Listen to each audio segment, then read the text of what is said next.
ನಮಸ್ಕಾರ ಸ್ನೇಹಿತರೆ, ಇದೀಗ ತಾನೇ ಬಂದ ಮುಖ್ಯವಾದ ಮಾಹಿತಿಗಳು. ಗೃಹಲಕ್ಷ್ಮಿಯರಿಗೆ ಗುಡ್ ನ್ಯೂಸ್ ಕೊಟ್ಟ ಸರ್ಕಾರ. 6,000 ಕೋಟಿ ರೂಪಾಯಿ ಬಿಡುಗಡೆ. ಬಾಕಿ ಕಂತುಗಳು ವೇಗವಾಗಿ ಜಮೆ ಆಗುತ್ತಿವೆ. ನಿಮ್ಮ ಬ್ಯಾಂಕ್ ಖಾತೆಗೆ ಹಣ ಜಮೆ ಆಗುತ್ತಿಲ್ವಾ? ವಿಡಿಯೋ ಸ್ವಲ್ಪನೂ ಸ್ಕಿಪ್ ಮಾಡಬೇಡಿ. ಗೃಹಲಕ್ಷ್ಮಿ ಬಗ್ಗೆ ಒಂದು ಶಾಕಿಂಗ್ ಮಾಹಿತಿ ಬಂದಿದೆ. ಮತ್ತೊಂದೆಡೆಯಲ್ಲಿ 25% ವೇತನ ಹೆಚ್ಚಳಕ್ಕೆ ಸಾರಿಗೆ ನೌಕರರ ಪಟ್ಟು.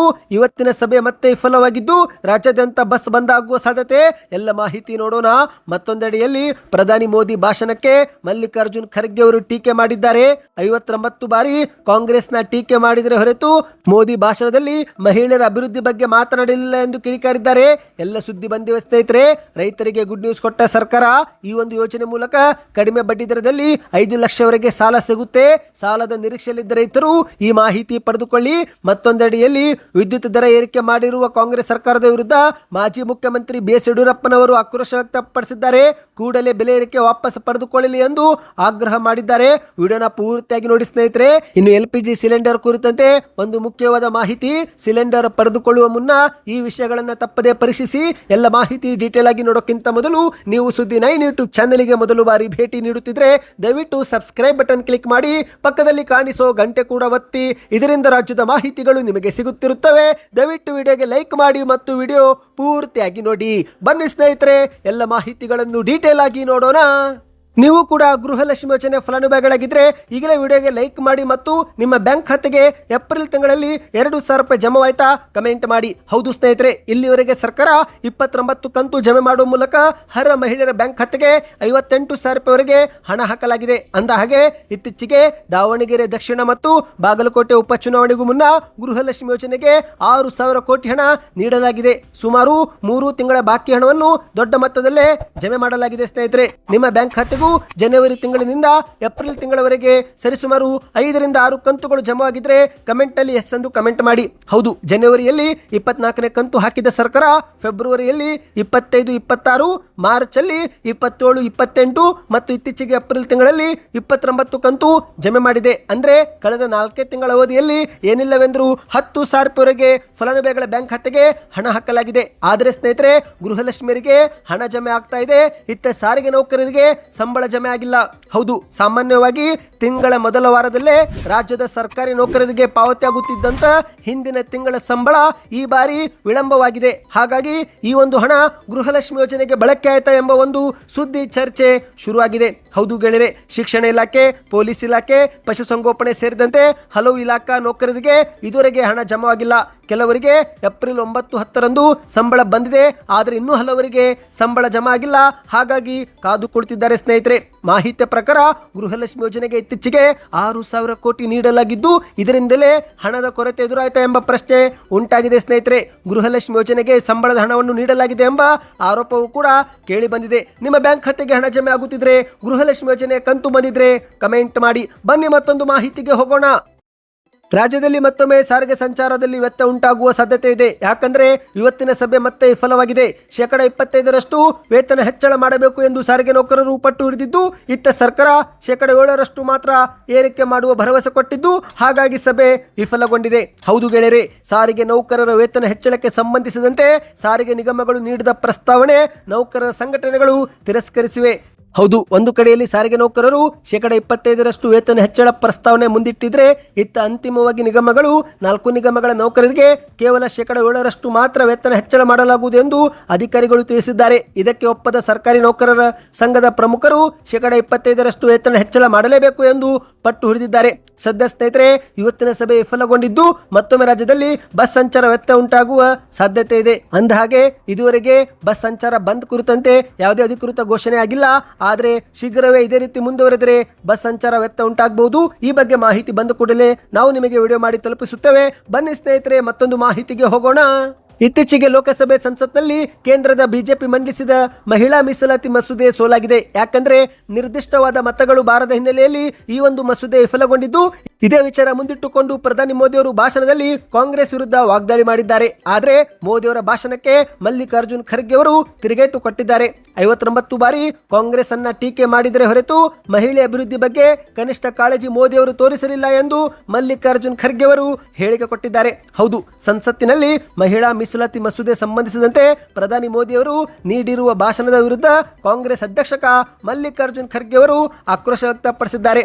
ಪ್ರಧಾನಿ ಮೋದಿಯವರ ಇಡೀ ಭಾಷಣ ಕೇವಲ ರಾಜಕೀಯ ಪ್ರೇರಿತವಾಗಿತ್ತೇ ಹೊರತು ಮಹಿಳೆಯರ ಸಬಲೀಕರಣ ಬಗ್ಗೆ ಮತ್ತು ನಿಜವಾದ ಕಾಳಜಿ ಬಗ್ಗೆ ಏನೂ ಕೂಡ ಇರಲಿಲ್ಲ ಎಂದು ಟೀಕೆಯನ್ನ ಮಾಡಿದ್ದಾರೆ. ಹೌದು ಸ್ನೇಹಿತರೆ, ಮಹಿಳಾ ಮೀಸಲಾತಿ ಮಸೂದೆ ವೈಫಲ್ಯ ಬಗ್ಗೆ ಮಾತನಾಡಿದಂಥ ಖರ್ಗೆ ಅವರು ಪ್ರಧಾನಿ ಮೋದಿಯವರು ತಮ್ಮ ಭಾಷಣದಲ್ಲಿ ನಮ್ಮ ಕಾಂಗ್ರೆಸ್ ಪಕ್ಷವನ್ನು ಬರೋಬ್ಬರಿ 59 ಬಾರಿ ಟೀಕೆ ಮಾಡಿದ್ದಾರೆ. ಆದರೆ ದೇಶದ ಮಹಿಳೆಯರ ಹಕ್ಕುಗಳು ಮತ್ತು ಅವರ ಪ್ರಗತಿ ಬಗ್ಗೆ ಕೇವಲ ಬೆರಳೆಣಿಕೆಯಷ್ಟೇ ಬಾರಿ ಮಾತ್ರ ಉಲ್ಲೇಖಿಸಿದ್ದಾರೆ. ಇದು ಬಿಜೆಪಿಯ ನಿಜವಾದ ಮುಖ ತೋರಿಸುತ್ತೆ ಎಂದು ಮಲ್ಲಿಕಾರ್ಜುನ್ ಖರ್ಗೆ ಅವರು ಹೇಳಿಕೆ ಕೊಟ್ಟಿದ್ದಾರೆ. ಮಹಿಳೆಯರಿಗೆ ನೀಡಬೇಕಾದ ಹಕ್ಕುಗಳ ಬಗ್ಗೆ ಮಾತನಾಡುವ ಬದಲು ಭಾಷಣ ಉದ್ದಕ್ಕೂ ಪ್ರತಿಪಕ್ಷಗಳನ್ನು ಗುರಿಪಡಿಸುವುದರಲ್ಲೇ ಮೋದಿ ಅವರು ಹೆಚ್ಚಿನ ಸಮಯ ಕಳೆದಿದ್ದಾರೆ. ಮಹಿಳಾ ಮೀಸಲಾತಿ ವಿಷಯದಲ್ಲಿ ಕಾಂಗ್ರೆಸ್ ಪಕ್ಷವು ದಶಕಗಳಿಂದಲೂ ಕೂಡ ಪ್ರಾಮಾಣಿಕ ಪ್ರಯತ್ನ ಮಾಡುತ್ತಲೇ ಬಂದಿದೆ. ಆದರೆ ಬಿಜೆಪಿ ಸರ್ಕಾರವು ಕೇವಲ ಪ್ರಚಾರಕ್ಕಾಗಿ ಮತ್ತು ರಾಜಕೀಯ ಲಾಭಕ್ಕಾಗಿ ಈ ಒಂದು ವಿಷಯ ಬಳಸಿಕೊಳ್ಳುತ್ತಿದೆ ಎಂದು ಮಲ್ಲಿಕಾರ್ಜುನ್ ಖರ್ಗೆ ಅವರು ಆರೋಪ ಮಾಡಿದ್ದಾರೆ. ಬನ್ನಿ ಸ್ನೇಹಿತರೆ, ಮತ್ತೊಂದು ಮಾಹಿತಿಗೆ ಹೋಗೋಣ. ನೀವು ಕೂಡ ರೈತರಾಗಿದ್ದರೆ ಈ ಒಂದು ಯೋಜನೆ ಮೂಲಕ ಅತಿ ಕಡಿಮೆ ಬಡ್ಡಿ ದರದಲ್ಲಿ 5 ಲಕ್ಷವರೆಗೆ ಸಾಲ ಪಡೆದುಕೊಳ್ಳಬಹುದು. ಹೌದು ಸ್ನೇಹಿತರೆ, ಸಾಮಾನ್ಯವಾಗಿ ಬ್ಯಾಂಕುಗಳಲ್ಲಿ ಸಾಲ ಪಡೆದುಕೊಳ್ಳಲು ಹೋದರೆ 10ರಷ್ಟು, 15ರಷ್ಟು, 20ರಷ್ಟು ಬಡ್ಡಿಯನ್ನು ಕಟ್ಟಬೇಕಾಗುತ್ತೆ. ಆದರೆ ಸರ್ಕಾರದ ಯೋಜನೆಗಳ ಮೂಲಕ ನೀವು ಸಾಲ ಪಡೆದುಕೊಂಡ್ರೆ ನಿಮಗೆ ಇಲ್ಲಿ ಸಬ್ಸಿಡಿ ಸಿಗುತ್ತೆ ಮತ್ತು ಬಡ್ಡಿ ಸಹಾಯಧನ ಸಿಗುತ್ತೆ. ಹೌದು, ದೇಶದ ಬೆನ್ನೆಲುಬಾದ ರೈತರಿಗೆ ಕೃಷಿ ಚಟುವಟಿಕೆಗಳಿಗಾಗಿ ಸರ್ಕಾರ ಸಾಲದ ಯೋಜನೆಗಳನ್ನು ಜಾರಿಗೆ ಮಾಡಿದೆ. ಇದೀಗ ಕಿಸಾನ್ ಕ್ರೆಡಿಟ್ ಕಾರ್ಡ್ ಪಡೆದುಕೊಂಡ್ರೆ ಕೇವಲ 4% ಬಡ್ಡಿ ದರದಲ್ಲಿ 5 ಲಕ್ಷವರೆಗೆ ಸಾಲ ಪಡೆದುಕೊಳ್ಳಬಹುದು. ಹೌದು ಸ್ನೇಹಿತರೆ, ಕೃಷಿ ಮತ್ತು ಕೃಷಿಯೇತರ ಅಗತ್ಯಗಳಿಗಾಗಿ ಒಂದೇ ಸೂರಿನಡಿಯಲ್ಲಿ ಸುಲಭವಾಗಿ ಸಾಲ ಪಡೆದುಕೊಳ್ಳಲು ಕಿಸಾನ್ ಕ್ರೆಡಿಟ್ ಕಾರ್ಡ್ ತುಂಬಾನೇ ಸಹಾಯಕವಾಗಿದೆ. ಹೌದು, ರೈತರಿಗೆ ಅತ್ಯಂತ ಕಡಿಮೆ ಬಡ್ಡಿ ದರದಲ್ಲಿ ಸಾಲ ಇದು ತಂದುಕೊಡುತ್ತೆ. ಕೇಂದ್ರ ಸರ್ಕಾರ ರೈತರಿಗೆ 2% ಬಡ್ಡಿ ರಿಯಾಯಿತಿ ನೀಡುತ್ತೆ. ಇದರೊಂದಿಗೆ ಸಾಲವನ್ನು ಸಕಾಲದಲ್ಲಿ ಮರುಪಾವತಿ ಮಾಡುವ ರೈತರಿಗೆ ಮತ್ತೊಮ್ಮೆ ಹೆಚ್ಚುವರಿಯಾಗಿ 3% ಪ್ರೋತ್ಸಾಹಧನ ಸಿಗುತ್ತೆ.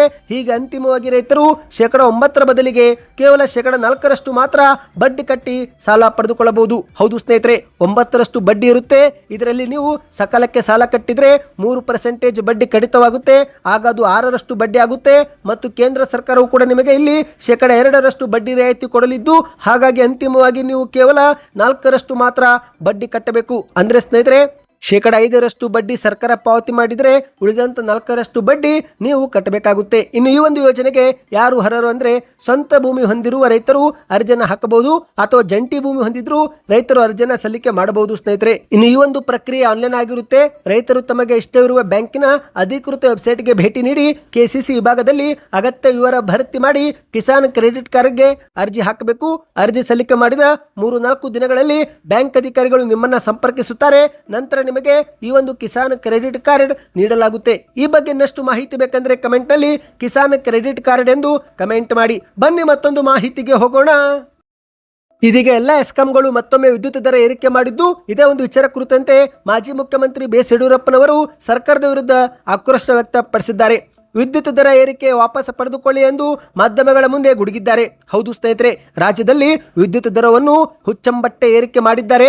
ಇದು ಖಂಡಿತವಾಗಿಯೂ ಸರಿಯಲ್ಲ ಎಂದು ಮಾಜಿ ಮುಖ್ಯಮಂತ್ರಿ ಯಡಿಯೂರಪ್ಪನವರು ತೀವ್ರವಾಗಿಯೇ ವಾಗ್ದಾಳಿ ಮಾಡಿದ್ದಾರೆ. ಬೆಂಗಳೂರಲ್ಲಿ ಮಾತನಾಡಿದಂತೆ ಇವರು ಕಾಂಗ್ರೆಸ್ ಸರ್ಕಾರದ ಆಡಳಿತ ವೈಫಲ್ಯವನ್ನು ಉಲ್ಲೇಖಿಸಿ ಸರಿಯಾದ ಆಡಳಿತ ಮಾಡಲು ಬಾರದೆ ಹಣಕಾಸಿನ ವ್ಯವಸ್ಥೆಯನ್ನು ಕೂಡ ಸರಿಪಡಿಸಲು ವಿಫಲವಾಗಿ ಸರ್ಕಾರ ಈಗ ಬೇಕಾಬಿಟ್ಟಿಯಾಗಿ ವಿದ್ಯುತ್ ದರ ಹೆಚ್ಚಿಗೆ ಮಾಡುತ್ತಿದೆ ಎಂದು ಯಡಿಯೂರಪ್ಪನವರು ಆರೋಪ ಮಾಡಿದ್ದಾರೆ. ಈ ರೀತಿ ಏರಿಕೆ ಆದರೆ ಸಾಮಾನ್ಯ ಜನರು ಬದುಕುವುದು ಕಷ್ಟವಾಗುತ್ತೆ. ಸರ್ಕಾರ ಕೂಡಲೇ ಈ ಒಂದು ನಿರ್ಧಾರವನ್ನು ವಾಪಸ್ ಪಡೆದುಕೊಳ್ಳಬೇಕು. ಜನರಿಗೆ ನೆಮ್ಮದಿಯಿಂದ ಬದುಕಲು ಸರ್ಕಾರ ಅವಕಾಶ ಕಲ್ಪಿಸಿಕೊಡಬೇಕು ಎಂದು ಮಾಧ್ಯಮಗಳ ಮೂಲಕ ಆಗ್ರಹಿಸಿದ್ದಾರೆ. ಹೌದು ಸ್ನೇಹಿತರೆ, ಇದೀಗ ಪ್ರತಿ ಯೂನಿಟ್ಗೆ 56 ಪೈಸೆ ಹೆಚ್ಚಿಗೆ ಮಾಡಲಾಗಿದೆ. ಮೇ 1ರಿಂದ ಜಾರಿಗೆ ಬರುವಂತೆ ಎಲ್ಲ ಎಸ್ಕಾಂಗಳು ಆದೇಶ ಹೊರಡಿಸಿವೆ ಸ್ನೇಹಿತರೆ. ಅದಕ್ಕಾಗಿಯೇ ಬಿಜೆಪಿ ನಾಯಕರು ಈಗ ಸರ್ಕಾರದ ವಿರುದ್ಧ ಕಿಡಿಕಾರಿದ್ದಾರೆ. ಬನ್ನಿ ಕೊನೆಯ ಮಾಹಿತಿಗೆ ಹೋಗೋಣ. ಇಂದಿನ ದಿನಗಳಲ್ಲಿ ಗ್ಯಾಸ್ ಸಿಲಿಂಡರ್ ಪ್ರತಿಯೊಬ್ಬರ ಮನೆಯ ಅಗತ್ಯ ವಸ್ತುವಾಗಿದೆ. ಹೌದು ಸ್ನೇಹಿತರೆ, ಆದರೆ ಸಿಲಿಂಡರ್ ವಿತರಣೆ ಪಡೆಯುವಾಗ ನಾವು ಮಾಡುವ ಸಣ್ಣ ಅಜಾಗರೂಕತೆ ದೊಡ್ಡ ಅಪಾಯಕ್ಕೆ ಅಥವಾ ಆರ್ಥಿಕ ನಷ್ಟಕ್ಕೆ ಕಾರಣವಾಗಬಹುದು. ಹಾಗಾಗಿ ಸಿಲಿಂಡರ್ ನಿಮ್ಮ ಮನೆ ಬಾಗಿಲಿಗೆ ಬಂದಾಗ ಡೆಲಿವರಿ ಬಾಯ್ ಮುಂದೆನೆ ಕೆಲ ಅಂಶಗಳನ್ನು ನೀವು ಪರೀಕ್ಷೆ ಮಾಡುವುದು ಅಗತ್ಯವಾಗಿದೆ. ಮೊದಲನೇದು ಸ್ನೇಹಿತರೆ, ಸಿಲಿಂಡರ್ ಅನ್ನ ತೂಕ ಪರೀಕ್ಷೆ ಮಾಡಿಕೊಳ್ಳಿ. ಯಾಕಂದ್ರೆ ಅನೇಕ ಬಾರಿ ಸಿಲಿಂಡರ್ಗಳಲ್ಲಿ ಗ್ಯಾಸ್ ಕಡಿಮೆ ಇರುವ ದೂರುಗಳು ಈಗ ಕೇಳಿ ಬಂದಿವೆ. ಹೌದು, ಮಾಹಿತಿಯ ಪ್ರಕಾರ ಗೃಹ ಬಳಕೆ ಸಿಲಿಂಡರ್ನ ಒಟ್ಟು ತೂಕ ಸುಮಾರು 29.8 ಕೆಜಿ ಇರಬೇಕು. ಅಂದ್ರೆ ಖಾಲಿ ಸಿಲಿಂಡರ್ ತೂಕ 15.6 ಕೆಜಿ ಇರುತ್ತೆ ಮತ್ತು ಗ್ಯಾಸ್ನ ತೂಕ 14.2 ಕೆಜಿ ಇರುತ್ತೆ.